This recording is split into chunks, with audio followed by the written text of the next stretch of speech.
Uba AL Hek Menteri Bereikmi Ekatanat Animal Husbandry and Veterinary ke Sarkar Jilla uloang banna ke daw ke jingdan ki sniang ke bayo pang khlam lahap ban khang dam ya arli kishnong kata ke dalu bat asiragre hadalu block jong ke rilom garo uba hek uloang bagini ki sniang ke yo ke jingpang African swine fever berkatanat kala shim khia dan pet benia bakanam dan ke jing sapriang fi adin mengelai yo ya ke report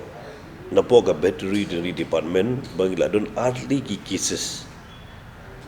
kibala detect nama gidon bagi yo arli cases kibala yo ya ka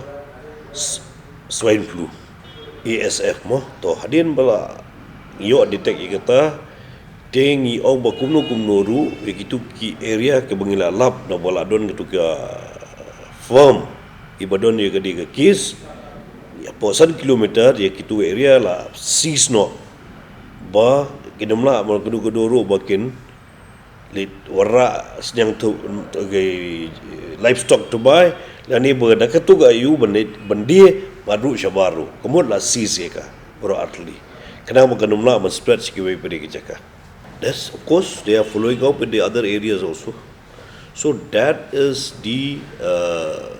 responsibility been told to all the veterinary officers to take necessary steps. Just also appeal not to be panic. We had to be alert,